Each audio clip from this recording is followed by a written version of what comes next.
Hello दोस्तों, नमस्कार। कैसे हो आप? मेरा नाम है कौशिक और इस वीडियो में मैं आपको जानकारी दूंगा कक्षा 9th के गणित के बारे में। तो इस वीडियो को शुरू से लेकर आखिरी तक देखते रहिए।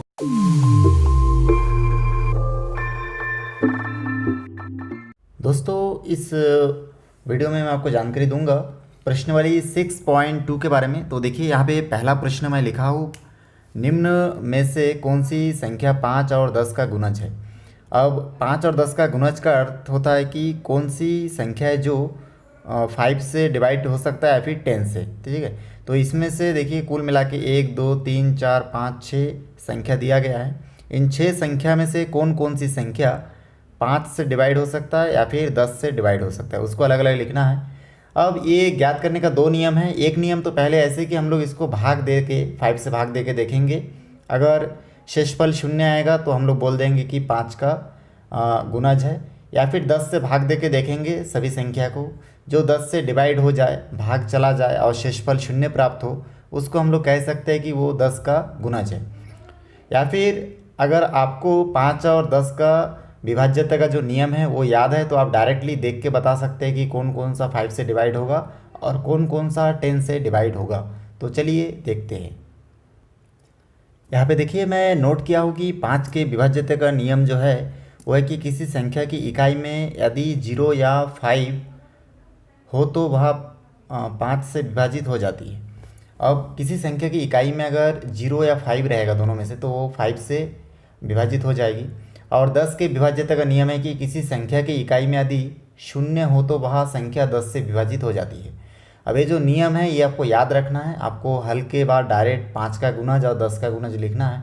मैं आपको इसलिए लिखा दिया कि आप इसके द्वारा बहुत आसानी से इसमें से 5 और 10 के गुणज को छांट पाएंगे, इसलिए मैं इसको यहाँ पे नोट कर दिया हूँ। अब देखिए, हमारा जो प्रश्न था उस प्रश्न को मैं इस नियम के आधार पर हल करूँगा तो इस प्रकार से कर सकता हूँ। तो देखते रहिए। तो मैं यहाँ पे नोट करूँगा 5 के गुणज लिखूँगा और उसके बाद इसमें आगे हल करूँगा। तो यहाँ पे मैं प्रश्न देखूँगा कि 5 के विभाज्यता का नियम के अनुसार इसमें इकाई में देखिए 0 और 5 होना चाहिए। तो हम लोग देखते हैं कि पहले वाला में 6 है, पहला प्रश्न में, दूसरा में 0 है और तीसरा में 5 है और चौथा में नहीं है, पांचवा में 0 है। मतलब यहाँ पे 3 जो है, ये देखिए 1 2 3, ये तीनों के 0 में 0 और 5 है तीनों के। तो मैं लिखूँगा 5 के गुणज बराबर में लिखूँगा 9 5 6 0 है, ये 5 का गुणज होगा।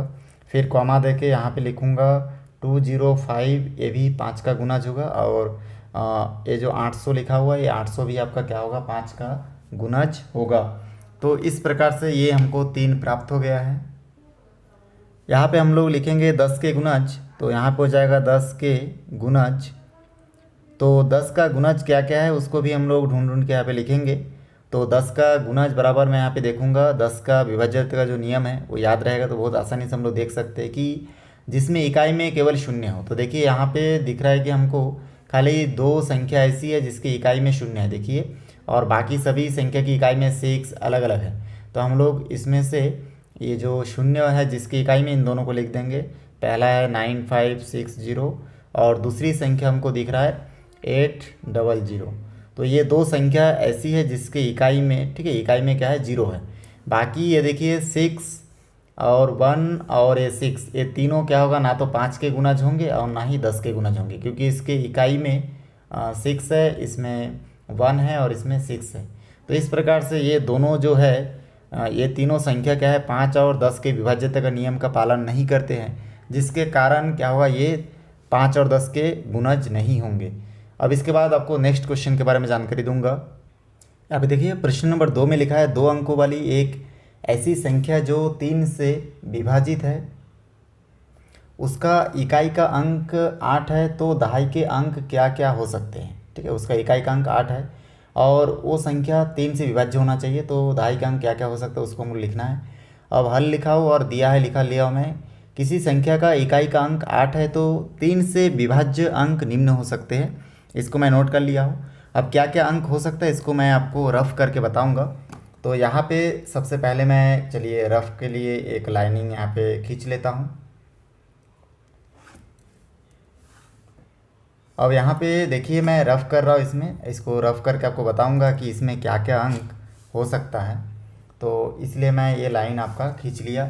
अब यहाँ पे चलिए रफ़ लिख लेता हूँ मैं।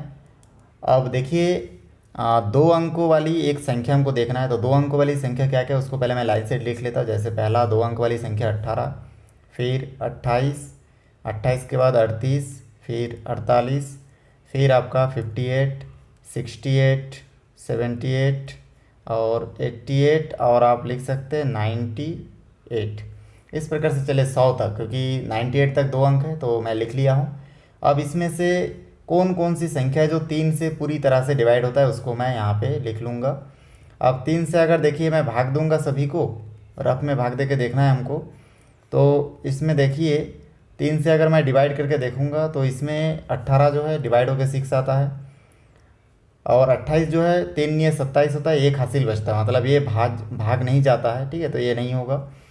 38 में भी देखिए 3 ये 36 होता है, हाँ 3 ये 27 और 3 12 के 36 होता है, और 3 13 के 39 होता है, लेकिन 38 नहीं आ रहा है, मतलब ये भी आपका 3 से डिवाइड नहीं है। अड़ा हुआ है कि इकाई का जो अंक है 8 रहेगा, मतलब इकाई का अंक हमेशा 8 रहेगा, लेकिन इस दहाई के जगह पे क्या अंक होना चाहिए, ठीक है, जो कि भाग चला जाए 3 से। तो हम लोग देख रहे हैं कि ये भी भाग नहीं जा रहा है। 48 में अगर हम लोग देखेंगे तो 48 क्या है, 48 को अगर भाग देंगे 3 से तो ये भाग चला जाता है, ठीक है ना। 3 16 के 48 मतलब ये भाग ही चला जाता है, तो इस प्रकार से ये भी भाग हो जा रहा है। 58 में देखिए तो 58 भी आपका 3 से भाग देंगे तो नहीं जा रहा है, तो भाग नहीं हो रहा है। 68 को देखें तो ये भी भाग नहीं जा रहा है। 78 को देखेंगे तो ये 78 भी आपका 3 से भाग हो जा रहा है, ठीक है। अगर हम लोग देखेंगे 78 को भाग देंगे 3 से तो यहाँ पे ये आपका भाग हो जा रहा है, आंसर हमारा 26 आएगा। 3 से अगर 88 को भाग देंगे तो भी नहीं जा रहा है, 98 भी 3 से भागित नहीं हो रहा है। तो हम लोग इसमें स्पष्ट रूप से देख पा रहे हैं कि 3 संख्या है आपका रफ में। पहला ये 18 भागित 3, फिर 48 भागित 3 और आपका 78 भागित 3। तो ये 3 ही संख्या है जो 3 से पूर्ण रूप से विभाजित हो जाती है। तो इस प्रकार से हम लोग यहाँ पे लिख सकते हैं कि 3 से विभाज्य होने वाले जो संख्या है वो क्या क्या है आपका 48 है, 18 है और आपका कितना है इसमें 78 है। तो इस प्रकार से तीनों विभाजित हो सकता है। अब इसमें देखिए आगे हम लोग अगर इसका देखें और इसका अगर हम लोग बीजांक निकाल ले तो 4 और 8 का बीजांक कितना आएगा, इसमें 12 आएगा, और 12 जो है 3 से पूरी तरह से डिवाइड है। उसके बाद 1 और 8 का अगर बीजांक निकालेंगे तो यहाँ पे देखिए आपका आएगा 9, तो 9 भी क्या है 3 से विभाजित है। और 7 और 8 का अगर बीजांक निकालेंगे तो आपका आएगा 15, जो कि 3 से पूरी तरह से विभाजित है। तो चलिए हम लोग तो ये लिख दिए है, आप अगर इतना लिखोगे तो लिख सकते हैं, लेकिन नहीं लिखना चाहते तो डायरेक्ट आप लिख सकते हैं कि इसमें देखिए दहाई के जगह पे क्या क्या अंक होना चाहिए। तो यहाँ पे लिखा है ना दहाई के अंक क्या क्या है, तो दहाई में क्या क्या होना चाहिए, 4 होना चाहिए, 1 होना चाहिए और 7 होना चाहिए। इकाई में 8 रहेगा और दहाई में 4, 1 और 7 होगा, तो ये 3 से पूर्ण रूप से विभाज्य होगा। तो इस प्रकार से मैं यहाँ पे लिख दूंगा कि अतः दहाई के अंक, अतः दहाई के अंक क्या क्या होना चाहिए, तो यहाँ पे लिखूंगा 1 होना चाहिए, 4 होना चाहिए और 7 हो सकते हैं, ऐसा करके मैं लिख दूंगा। तो इस प्रकार से देखिए ये हमारा गणित जो है सॉल्व हो चुका है, ये आंसर होगा। तीसरा नंबर क्वेश्चन लिखा है संख्या 35p 5 का गुणज है, तो p का मान ज्ञात कीजिए। अब देखिए 35p मतलब यहाँ पे इकाई में क्या है 5, ठीक है, जो संख्या होगा वो क्या होगा 5 का गुणज होना चाहिए, तो p का मान हमको ज्ञात करना है। तो इसलिए चलिए मैं हल लिखा और दिया हो लिख दिया हूँ, इसके बाद मैं लिखूँगा। यहाँ पे हम जानते हैं कि यहाँ पे मैं लिख दिया हूँ संख्या 30p में इकाई का जो देखिए p के इसमें इकाई में है 5 दहाई और 3 सैकड़ा में, तो p के जगह पे इकाई, क्योंकि p इकाई का अंक है, अतः 5 से विभाज्यता के लिए इसमें 0 या 5 हो सकते हैं। इसमें मैं इस प्रकार लिखा हूँ क्योंकि 5 का जो विभाज्यता का नियम है उस नियम के अनुसार, ठीक है, ये जो है 35p मतलब p के जगह ऐसी संख्या होना चाहिए जो 5 का गुणज है। तो 5 का गुणज होने के लिए इस p के जगह पे या तो 0 हो सकता है या तो 5 हो सकता है, दोनों में से कुछ एक हो सकता है। अब इसको मैं टेस्ट करके देखूंगा कि इस p के जगह पे मैं 0 और 5 में से कोई भी एक अंक अगर मैं रखूँगा, इसमें संख्या रखूँगा 0 और 5 को p के जगह पे, तो ये ठीक है 35p विभाजित होता है कि नहीं 5 से, इसको हमको टेस्ट करके देखना है। तो इसको ट्राई करने के लिए मैं यहाँ पे लिखूँगा p = 0 रखने पर। तो पहले हम लोग p के जगह पे 0 रख देते हैं। अब 0 हम लोग इसलिए रख रहे हैं क्योंकि 5 से विभाजित होने के लिए ये नियम है कि उसके इकाई में 0 या 5 होना चाहिए।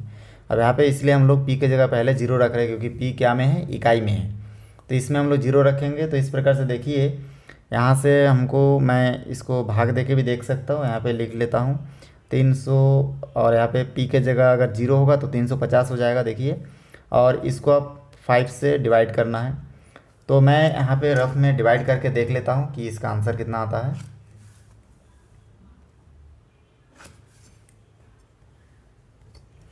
तो देखिए यहाँ पे मैं 5 से 350 को भाग दे के देख रहा हूँ रफ में। तो हो जाएगा इसमें 5 7 35, और इसको घटाएंगे तो 0 0 और 0 बचा, तो 5 0 के 0। तो इस प्रकार से हम लोग देख रहे हैं कि ये जो 5 से डिवाइड करने से हमारा आंसर जो है 70 आता है, मतलब विभाजित हो जाता है।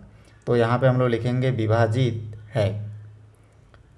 अब उसके बाद दूसरा जो हम लोग मान देखे हैं, ठीक है, 0 तो हम लोग रख चुके, तो विभाजित हो चुका है। अब 5 रख के देखेंगे, तो हम लोग लिखेंगे p = 5 रखने पर।